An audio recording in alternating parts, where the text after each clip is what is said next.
Hi everyone, welcome back to Netcode-Hub channel. I am Frederick and I'm happy to meet you today. In this video, we're going to talk about how to consume .NET 8 Web API, and that is a JWT authentication with Identity Manager in WebAssembly. That is a Blazor WebAssembly. I've made a video talking about how to create this custom JWT authentication in .NET 8 Web API. And now this time we're going to be the part 2 of it, and this is going to consume this API in the WebAssembly. So this is what we did in the previous video. We created an account, and now when you log in, you have to add the authorization or the API key to the header before this can grant you the access to view any of the weather forecasts here.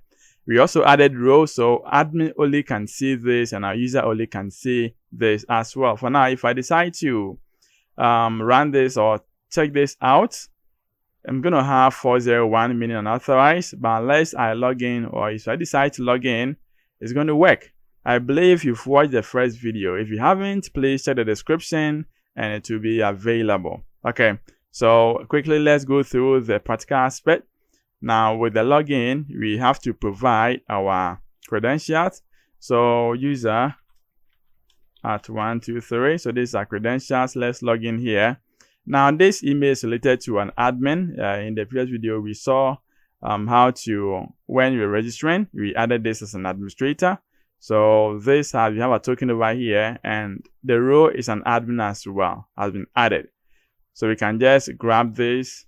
Then we have to authorize this using the bearer. Then let's paste in and authorize this. After doing this, we can now go ahead and run this, execute this, and you're going to have access to the response in here. You can see that's added this to the header, authorization, and that's a bearer. It is a token that we just provided. But if you decide to check the client one, this is going to be the user. It tells you 403, that is forbidden because the row here, it is not a user row, it is rather an admin. So this time around, you're going to look at here, we are using a Swagger to test our app out. We're going to use Blazor WebAssembly to consume this API, and we're going to be using the same weather forecast to display the results in here. So admin will have 10 weather forecasts as a list, whereas the user also have 5 as indicated earlier on. So quickly, let's jump right into this. But before we go into the practical aspect, thank you so much for taking time to watch video from Netcode-Hub channel. And also stick around to the end of this because you're going to love this as well. Click on the notification icon so you never miss out any of our upcoming content. I know by all means you've subscribed to this channel. If you haven't done so, then do it now. If you also enjoyed this video, please give this video a thumbs up as well. I offer training session for those who are interested in .NET technologies, talking about Blazor with Blazor WebAssembly and our Blazor server, .NET Mari and Mari Blazor hybrid. I have an email at the video description so you can hook me up through that mail. Also, at the end of this, I'll just put this code or this source code to GitHub. So check the video description and you have a link to also clone so you can look at this and now review it anytime. All right, so I'm going to close this up. Now this is what we did. I don't have time to go through all this, but actually this is a controller. We have an authorized attribute protected. We created an account controller, and that is this one. And this gives us the access to register and now log in so you can have access to our token. Now when you go to this repository that we created, we are using user manager because we're using identity manager here. So we use this to check a database tables to find out the user info and also to assign a role. Okay. And now we generate our own token from this side and I return it to the user. This is all simple thing that we did. Now let's quickly, so I'm going to close all this and close all this. Now I'm going to add a WebAssembly project to this. So we created a web API and also we have a shared class library. Let's add a WebAssembly project to this. So add new project. And we're going to choose Blazor WebAssembly. So Blazor WebAssembly, that is this one. And I'm going to type in Blazor WebAssembly app. So the version here must be .NET 8, as you know. Let's click on create. So while this is being created and added, what we need to do here is we need to install component.authorization package so we can have access to this authentication state provider, authorized view component, and etc. All right, so let's use that from the WebAssembly. Right click on dependencies, and now manage NuGet packages. Click on that. And now under the search options, maybe you can restore this. Under the search option here, let's click on the browse tab. And now let's have component.authorization. I have it here already. So that is this one, Microsoft.ASP.NET Core.component.authorization. So make sure you install it in the latest version of 8.0.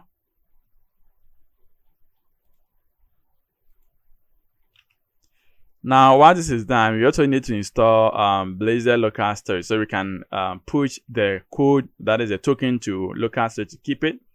So let's have Blazor local storage.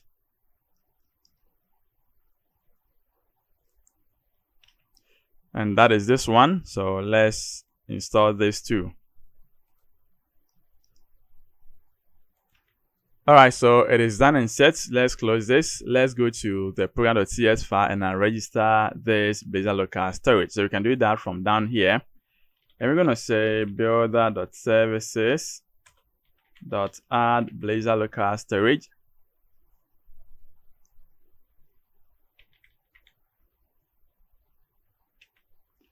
Yeah, so builder.services.add Blazor local storage.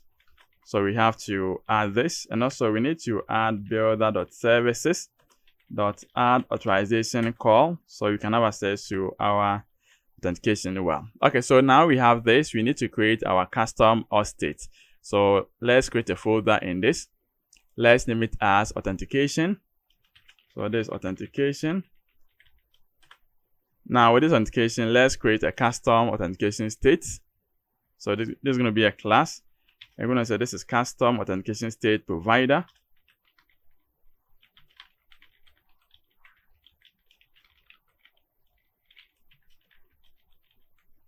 So this custom one is going to inherit from this authentication state provider.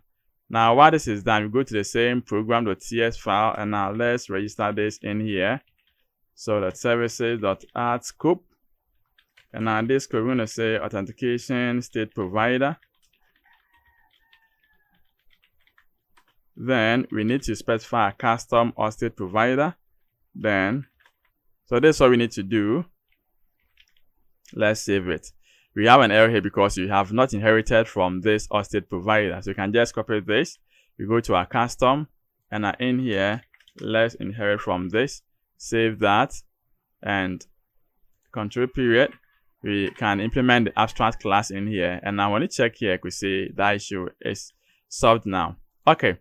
So we have this get authentication state, and that is the first thing that we're going to do. We're going to have a look at check our local storage and see if there's any token in there, then try to decrypt it and now use it. But in case you do not have any, then tell the person that you are not authenticated. So first of all, we have to create an instance of a claim principal which contains an empty user identity. Okay, so we can return anytime there's an error or we did not find any token in the local storage. All right, so let me clear this. So in here, by the use of this primary constructor, we can inject our local storage here. And now this primary constructor is available in, I keep saying, C# version 12, and it injects this to the page, because if this is going to be used available in the whole body, then we can put it in the primary constructor here, because we're going to make it accessible everywhere within this class body. All right, so now we have this. Let's create an empty this claim principal which has null identity. So we have this as anonymous. Now the first to do here is we are going to get it from the local storage. Now let's see. So as soon as the page loads, let's cover this with try catch block. So I'm going to copy this from here, and this is what we're going to do first. So this is going to be an async. Now what we're doing here first is we're going to check the local storage and now get this key as token. In case we do not find, okay, that is when this string here, it is empty now or white space, you want to return this authentication state as anonymous, meaning there's nothing in there, user is not registered, user is anonymous. Okay, so it's going to return. But in case there's something there, then we want to get claims from that token. So this token, we want to get the claims from it. And now from that claims, we're going to pass the claims in here. You can see that we have these claims. We set claims by passing in these claims, okay, to this set claim method. And aside from that, as soon as we get the claims, as you can see, we are storing it here, and now we can return authentication state. This claim is going to contain the claim that we set during the API registration. That's when creating the API and registering the API. You know that we set a claim as a user ID, username, email, and also the user row. So these are the rows that you're going to return or keep in the local storage. And the same row that's what we are extracting and now set it to the authentication state. So you can broadcast this anywhere in the application to check if the user is authenticated and not, and also to get the row from that identity of a specific user. Okay, now we have this error here. This is just an abstract, or it's a static class that you created to handle this aspect. So let's create it in here, and now this is going to be, let's copy this. We're going to create that inside our shared project, and maybe here we have a DTO. Maybe you can create a folder here. So let's add a new folder, and now let's make this as maybe a generic. That's what has come to my mind. So generics. Maybe I can add model. So generic models. Well, so in here, let's create this class, and this is going to be a static class. So generic, and now here we're going to have public static. Okay, so this means that the instance of this class is going to be created once, and it's going to be stored, and I'll be using it all over. So let's have the first method, and if you check the custom auth state, we need to get claims from this. So we have a method known as a get claims from token, and also we also have the same method as set claim principal, isn't it? So let's get these two methods. So let's go to this generic, and in here we have our method here as this is a public static, so it's return the claim principal, and now we return a user session. You remember that this user session is the model that we created. If I peep this, it has the properties that we need: ID, name, email, and our row. So we created that in the first video, and now we are returning. So when you call this method, you must pass in this model. So this instance of this, which contains the various properties for values for this. So we see we are setting this an ID, name, email, and now the row. And at the type here, we give it a name as JWT Auth. So that's the JWT Auth, right? So we have this. Let's go to our custom. So here, control period, we can inject this in here. So let's add a reference to this, and this is going to be well. Okay. So the set claims is set now. Now out of this get claim from token. So we need to provide the token to this. We're going to return the token. We're going to decrypt the token in here, and now return the claims here, right? So let's have a look at that. Go back to the generics, and now we have another method to get claims from token.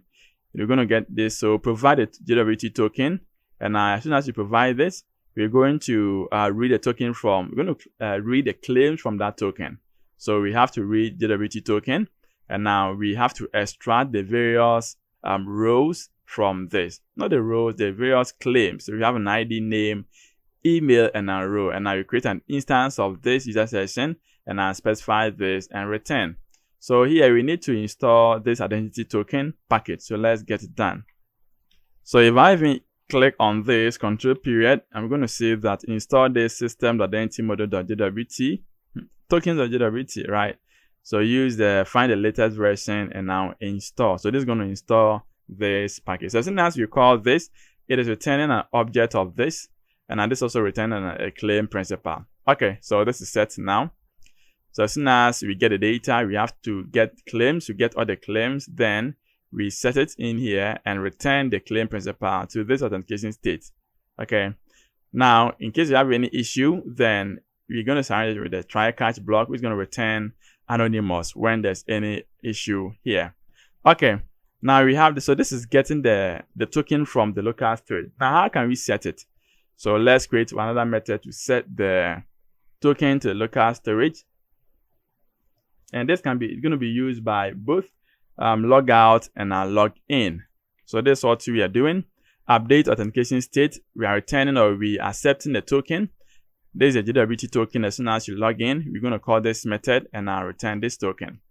Now, when we get this token from here, we create a claim principal. That's an instance here. We check if this string coming as a token here, it is null or white space. It means the user wants to log out. That's what we are doing. So we're going to use a discard to hold this anonymous. And here we are going to say that we want to remove this token from the local storage. So here I can just copy this and I'll say this claim principal is equal to, let's clear this discard and I'll use this instead, equal to anonymous, and we remove from the token. So we remove the token from the local storage. Okay. So in case or if this is null, it means the user has logged out, then remove it. And now if I remove it, notify the auth state to get refreshed. And now the current value for this claim principal is going to be anonymous, that is empty or null, and it's going to return the person as unregistered, okay, or as unauthenticated. All right, and in case it is not null to this, what we are doing, we are get the claim from the token. Then we want to set the claims to this, and now after that, we want to set the token here as a string to the local storage, so that anytime that this is called, we can retrieve the token from local storage and now utilize it in here. So this is our simple custom auth state provider that we are doing. Now the next thing to do here is, once we have finished registering this, we have to implement this in the login system. Okay, so let's save this and let's create our login component. So we go to the same WebAssembly and now in the pages folder, maybe you can create another component, add Razor component, and now this is going to be login page.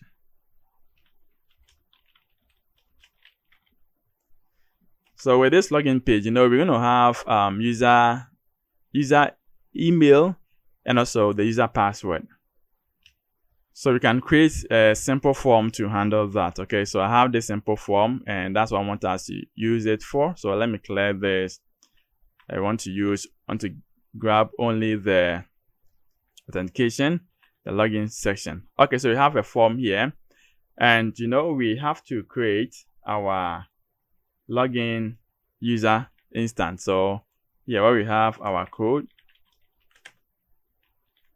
let's have control KD. Now this is going to be login DTO, so we need to use it from the shared class.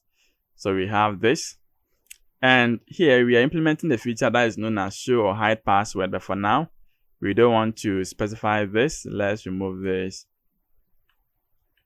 here. So we don't want to show this. Yes. Okay, so that's what we have here. When you check this, we have to maintain or create an instance or a method to wire this thing up.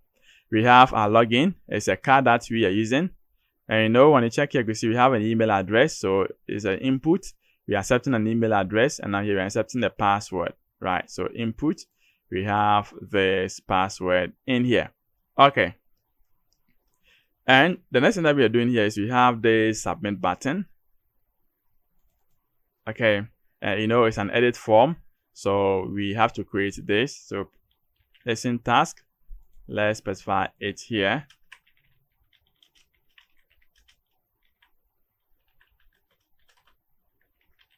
All right, so that's all we have, and let's give it a page route. So this is login, and now let's run this and see the output that we have.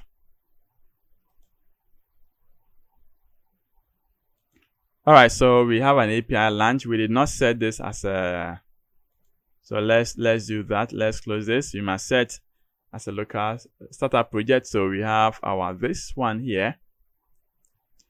WebAssembly, set this as a startup project. So let's run this. So let's navigate to the login component that we created. Okay, so this is the component that we created. You see we have this email and we have our password here. All right, so we can just copy this, very long, right? So let's modify it a little bit so we can move on with it. So we go back to our page in here, and this is an edit form. So we can just cut this from here, and let's use div class. We can use this as row, or let's have container for this. You're gonna have our class and this row. Then you're gonna have our div, our class, and this is column MD6 will be okay. Let's paste in this, and that is all. So we have our div class, column MD6, and we have our div form inside this div class. Okay, and I think this would update it in a nice form. Hot reload is not working here, so unless we reload it ourselves, maybe. Yeah, so you can see we have it, login, email, and password. Very simple one, right? So this is what we want to do. Okay, so once we have this, we're going to now log in. Now, so to log in, we have to inject our custom auth state and our navigation manager. So let's go back to application. On top here, let's inject our custom auth state. And that is first, we have to inject our authentication state provider control period. We have to include the package that we installed. Now, when you come here, when we try to log in, this is what you want to do. Maybe we can inject something like, we can display the token, right? So let's inject this IGS runtime. So maybe we can put it on top here, so we can display the content out to the user. Okay, so we have this IGS runtime, create an instance of this as JS. And now down here, so if handle login is clicked, this is what you want to do. This is coming in here. We are using the tuple to extract or get the content out. We have an account service, and this is login account. But we have not created any service yet, right? So before we come here, we have to create our service. Let's do that quickly. So we can create a folder in this. Now let's have this named as account services or client services, or any name at all that you feel is suitable. So let's have our services. Now we have interface, a general interface already. So what you need to do here is to create our class, implementation class, and I'll name it as account service. So this account service is going to inherit from the iUser account. So this has two methods that we can implement it. This one, and now in here we need to inject HTTP client. Okay, HTTP client in here, and also we have to create an instance here like this. All right, so we have this. The next to do here is we're going to make a call. So this login. So within the login, let's first have our method in this. So we create a response out of this. And we're using this HTTP client, so here must be an async. I believe you know that. Now we can just formalize this well. And now we're using this base URL. So where from this base URL, we need to create that base URL on top here. And maybe what I'm thinking here is, after creating this, we have to, since this project, this WebAssembly is running a different port, and now the API also run a different port, we have to add cores, right? So they can communicate well. All right, for now, let's have an API in here. And this is going to be, maybe we can remove this. And now here will be this account. Okay, so that is it for this. So now we have this, we have our base URL specified, and we are going to convert this into a string format. So we're going to serialize this and now specify the string content before we can post as an async to an API. Okay, So within our generic class that you created, we can also add another one to serialize and add the serialized content.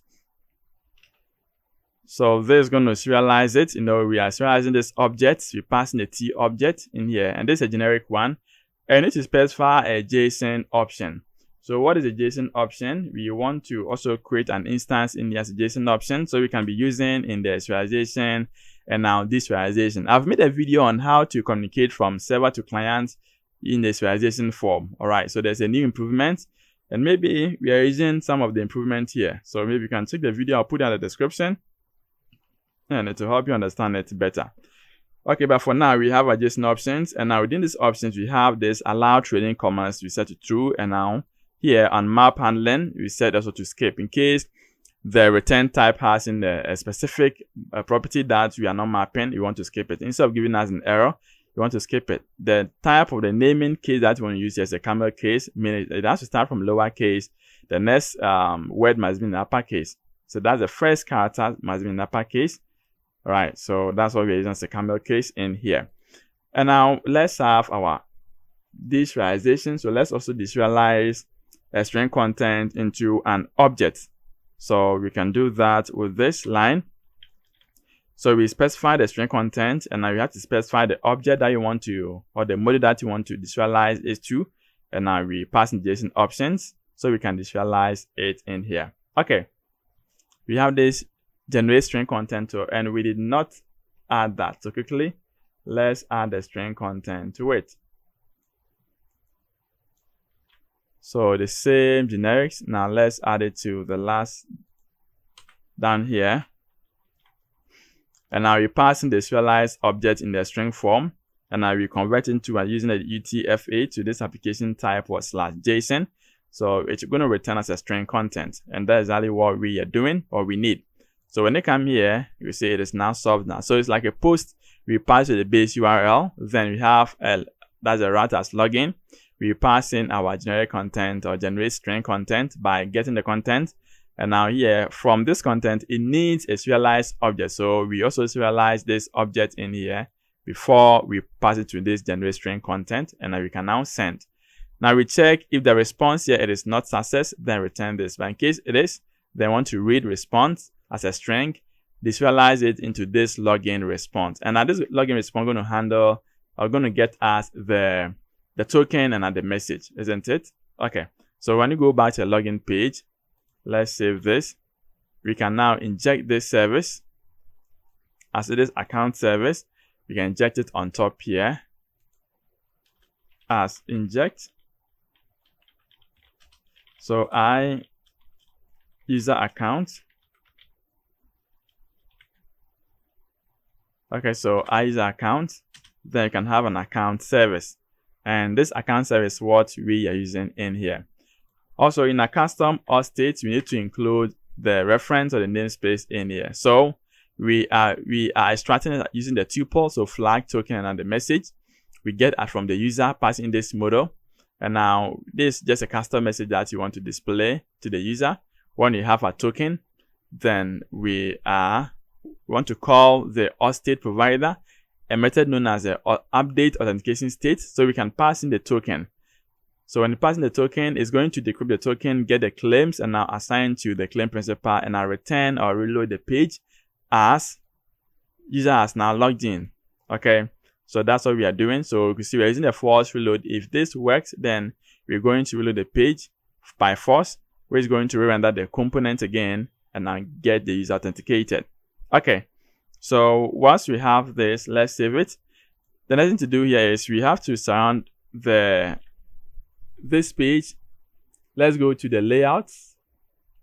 Now that's the app.razor with this component known as cascading. So cascading auth state. So we can remove all this and I include as a namespace. So control period can include this. So you have to surround it with this. Let's cut this. You can paste it here. Okay, so Control KD, we format it. And now where we have this route view, we're going to use authorize route view. And now let's close it like this so we can specify this in here. So this must be in the found. This should come here in between like this. And now in here we can specify if it is authorizing, what do you want to do. So authorizing, maybe you can specify this as H2. So please wait. Okay, that is when it is authorizing. Let's save that. Now let's see what we have. Yeah, so I believe this must come out from this. It should be out of this authorized route view. Yeah, so it should be like this, and we can specify this authorized route view with this authorizing in here. Okay, so this is all that we need to do. We have to register this service too. So builder.services.add scope, then add user account and specify this as account service. We create a DI, that dependency injection. So Control KD, you can now save that. Okay, what's left again? Let's try to check it up, and now let's log in and see if we're going to have access to the token. But before that, we're going to have an issue because we have not implemented the course yet. So let's do it quickly. So let's check the URL for the API. So quickly go to solution. Now from the property section inside the identity API, you're going to have access to line settings. And you know that in line settings, we have this HTTPS. So that is the URL. Let's grab this and let's go to the program.ts file for the client WebAssembly. Now here, instead of using this builder.host environment.base address, we are not going to use that. We're going to clear this.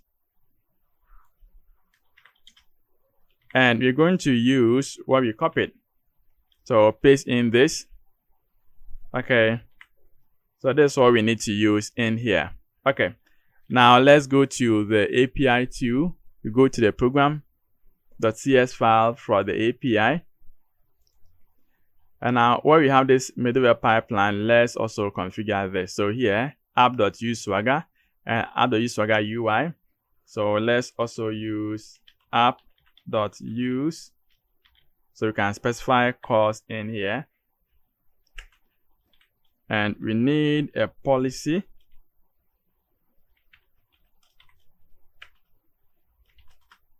So with this, let's close this. We're going to use policy dot with origin, and that is this one. Okay, so with this origin, what are we specifying? Now if you check, let's see, for you have to get the URL for this Blazor WebAssembly. Okay, so maybe we can run this so we can have access to the URL of that Blazor WebAssembly. Okay, so you can see with the localhost 7254, this is what we need. We can just close this. And now in here, we need to specify this. So the first one is going to be HTTP, and the second one here can run on HTTPS. Okay. All right, so aside from this, wait, then let's allow any method. So with header, and now with this header, we can specify this header names. So this header names comes from, let's see, header names is coming from this dot content type. So content type. Okay, can now close this. So the base URL is going to be what we specified, and now I want to check our account service, we have this API here as API/accounts. Let's try this and see. So we're going to run this first. And now, once you have this run, we're going to also run the API. So right click on the API, and now let's go to debug. So debug this, start without debugging. So we can have the two projects run at the same time. All right, so you can see we have the Identity Manager Server API running. We have an also WebAssembly running. Now let's navigate to the login aspect here. Now let's try to log in and see what we're going to have now. Okay, so right click on this. Let's go to Inspect Element. Then in the Network tab, let's try to fill this with the credential that we use. That is user@example.com. And now it is user@123. That is the password.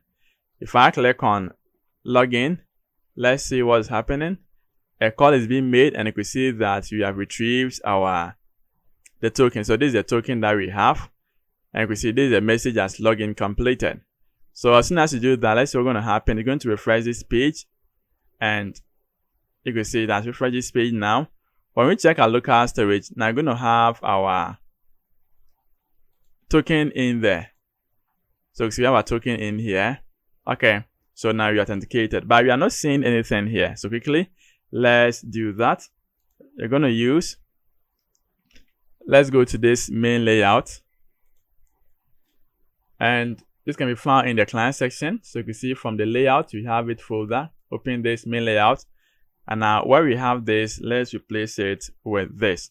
So you can have access to the username if you're authenticated. If you are not, you're going to have access to this guest. All right, now in the home page too, maybe we can specify something to log out. Okay, so maybe you're going to have, so let's have some display. We go to the home solution. Now in the home page, it's not the page loads, this is the home. And now with this, we can just clear everything here. And we are just having our authorized view control period. We need to include this. We have this login. So you can, if you're not authorized, you can see login, right? So all this, you can clear this from here.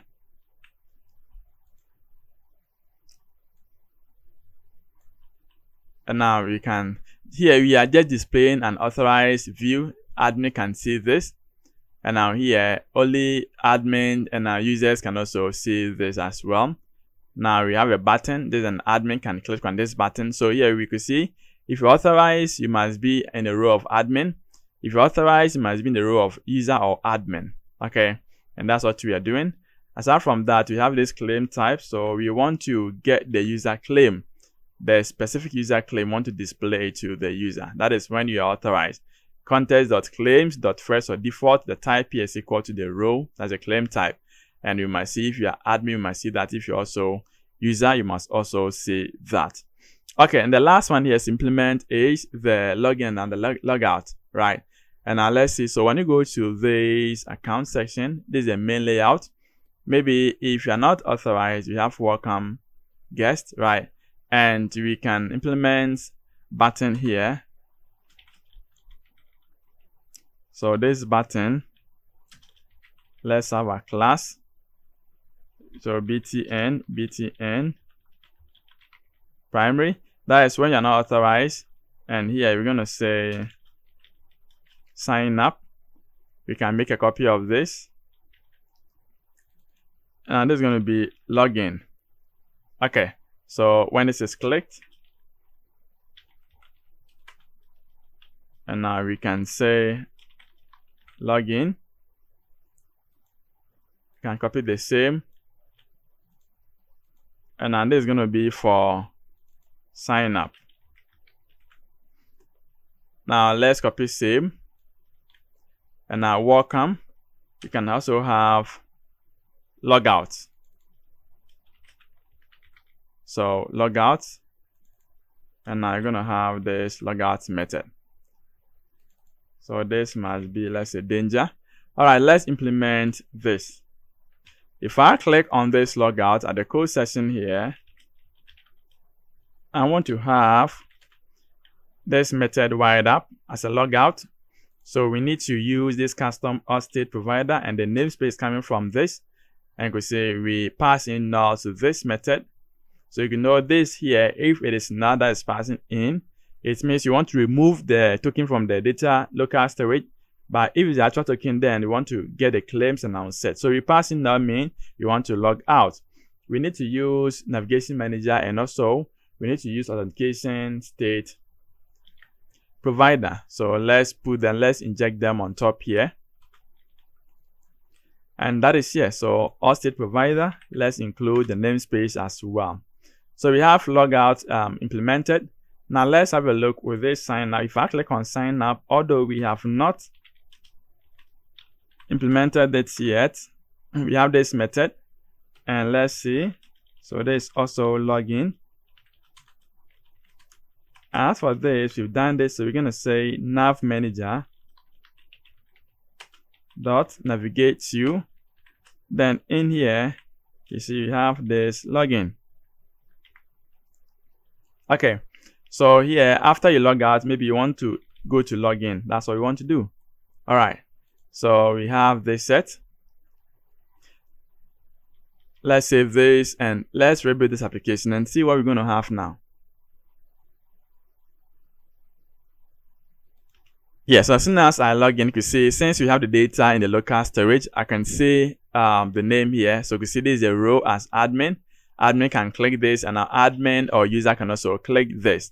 Now you can see I have this. If I click on logout, you can see now you are not authenticated. You can see it is now out.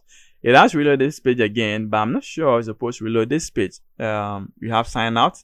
Welcome guests. We have sign out and now login. So maybe we do not need to force reload this. Maybe return to this, and that'll be all. Okay, so now let's log in, and I'm going to pass in user at. So the first one was the admin. Now user one at example.com. Now user at 123.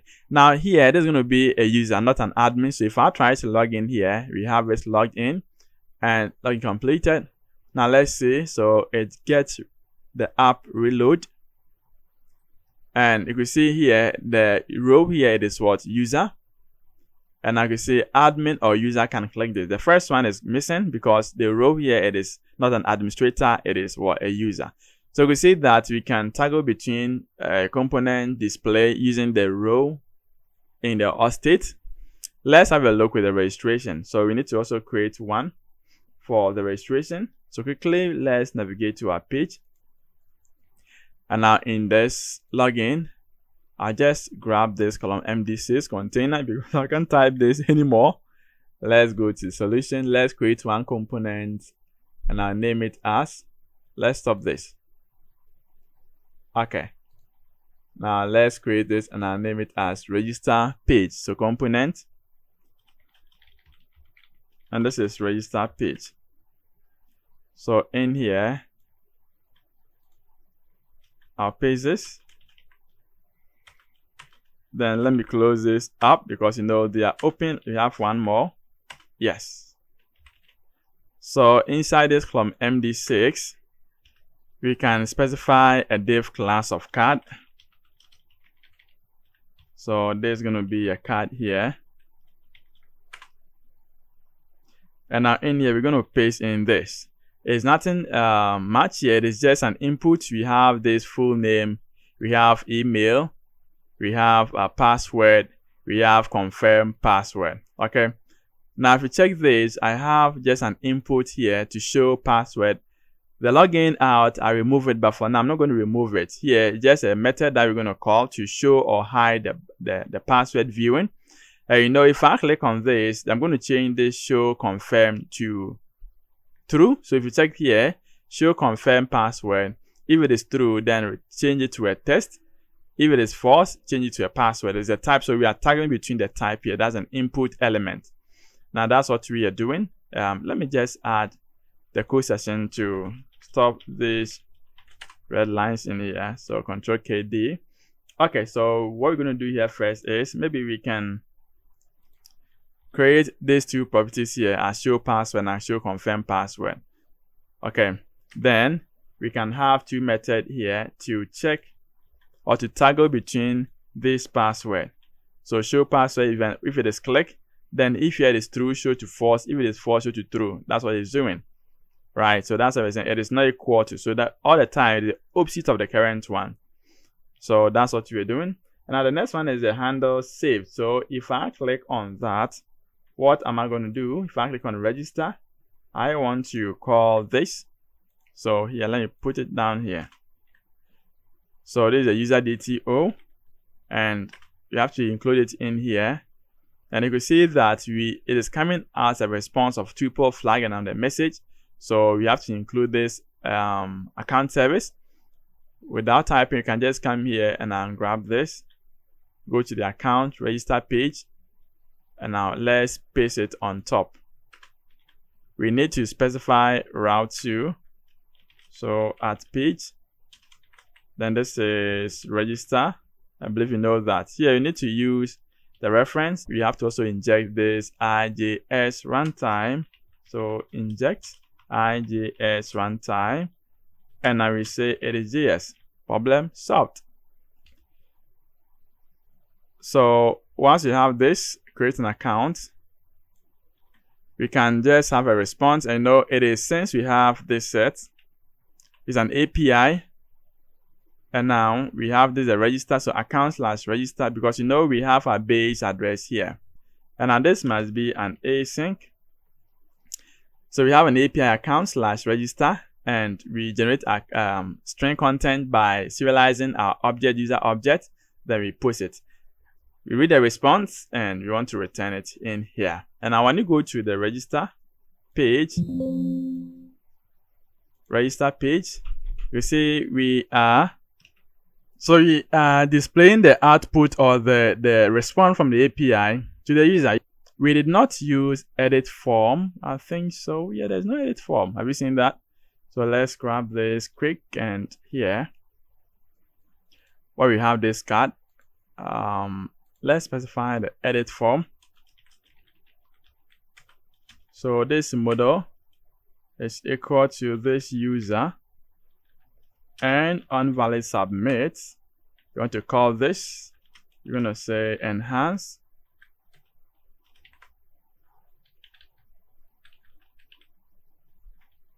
Okay, so now we have to sound it. Okay, so we have this. I believe it is well now. Okay, so register. And now let's wait for a response to be made. Okay, so you can see we have an account created. And now okay, so you can save it. Let's log in. So let's provide the same net@gmail.com. Now the password here, it is user@123. Let's try to log in. So we have a token here. Click on OK. Like completed. And now the app rendered. And we're going to have ourselves authenticated. So you can see our row is user.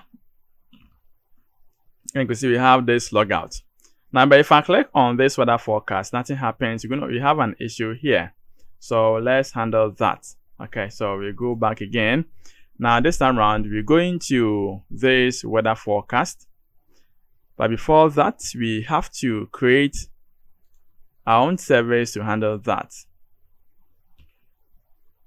So in the weather forecast page, we go back to solution. And first of all, when we check this weather forecast controller, you know we have this row as admin, and we have this user over here. So depending on the row, you can have access to any of these. So let's first tackle with the admin, that is the user first. Okay, so we have to specify the route as user2. When we log in, and from this side, you know this account service is going to handle that, and we are injecting this HTTP client in here. So after logging in here, that's what we are doing. We need to, if it works, everything is working here, then we have to add the header, that's the API key, to the header of an HTTP client, so we can be using for other calls, right, which is protected. So instead of returning, you're going to say that is a response, or let's say this is a result, is equal to this. Let's cache it. And I'm going to say http.default header request dot, you're going to have authorization is equal to new. Then here we can specify the scheme, and now this is going to be the bearer, and now the value, and that's going to be the results dot token. So we do have token in here. Okay, so this is a token.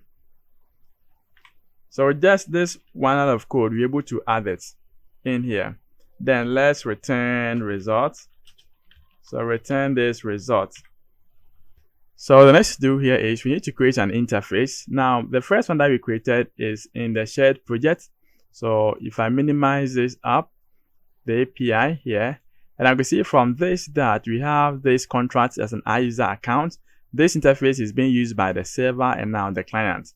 So you want to add a local one. So let's add a class, and this class is going to be an interface, and maybe it is expected to a weather. So I'm going to say iWeather. Okay, .cs is an interface type, and now with this we have it as public. Can clear this up, and now this we're going to say is a task of weather forecast. So do you have weather forecast? And now that is, so this is get weather forecast. Okay, so let's make this as an array. All right, but we're not having this class into the model, so let's quickly check. But we have this inside this weather forecast, this API, I believe. So we have this weather forecast. Let's move this weather forecast into the DTO. Okay, now here it is. You can copy this namespace. We go to the weather forecast here, and now let's replace the namespace.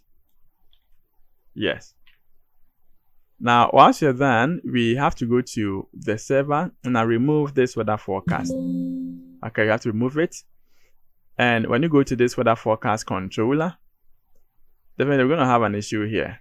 So this weather forecast, we need to use from the library. We can be using share.dto. And now with that, you're going to have access to this weather forecast and now this weather forecast. That's fine. Now, when we go back to our service that we are creating as the account service or the iWeather interface, here we need to use this from the shared project. And after doing this, we have to create an implementation class for this. So let's go to the account service from the class library. That's from the client. There's a client section to open it. Then we have this account service, so we want to inherit it as well. So inherit this from iWeather, and now with this we can implement the interface, and that is this interface. So we can just cut this and paste it here. So we have the base URL here, and on this base URL here, it is not only account, but when you check this weather forecast, we also have weather forecast. So this, when you come here, we are not going to implement that base URL. We can just grab this like this, and now in here, and this, we're going to read the response. So if response here, it is not succeeded, then maybe we can return this. So here, it's a weather forecast, so we can return null instead of this. Okay, we can return null, or then we're going to visualize it. By this, you see this is a list, an array, so we can't be using this. So what we're going to do here is, let's update the generic. Here we are visualizing a single object, so here we want to add a list of objects to it. So we add an list of t, visualize JSON string, and I can see this is the t. We pass in the JSON string here, and I will visualize into a list, right? So with this, we can now call this method. So I believe we can be using this method. We go back to this account service. Then in here, after reading from the response, we have to visualize it in the list form, and I return it. So I return an array. So once you've done this, what we need to do here is let's go to program.ts file in the client section. So WebAssembly, this one, go to program, and now we have to also register the same thing. So instead of iWeather, you're going to say, instead of iUser account, you're going to say iWeather. And we can now go to this weather forecast, inject iWeather, control period. You can include this namespace. Then we're going to say this weather service. So with this weather service, let's grab this. And now the forecast is equal to, we don't need this anymore. So weather service, and here must be an await, take note. So await, then weather service dot, then we're gonna have get weather forecast. Okay, so let's clear this one because we don't need this. And I think it's set to control period. You're gonna have to use this shared weather forecast, and that's all. Now let's save this, let's rebuild this application, and now let's see. Okay, so the app is now ready, and now if I click on counter, you can see we have been authenticated already. So I click on this, and let's go to inspect element. Let's click on the network tab, and I hit on this weather forecast. So you can see now a call is being made, and I want to check this. You can see we have the token added to the header, and as you can see, we have it added over here. Now we can retrieve based on the user. Okay. So when you check this, when you log in and I'm trying to get the same thing, let's see. So if I log in here with this user, so user at example.com, I know this for admin, so user at 123. This is admin. Now I want to access the same weather forecast, and it won't be available. Let's see. So you can see the row here is an admin, and if I try to access this, I must have forbidden, that is 403. So if I click on this, you will see it is 403, that is forbidden. Although we authenticated, but we are not allowed with that specific row unless we change the route to the admin, so we can have access to the admin controller.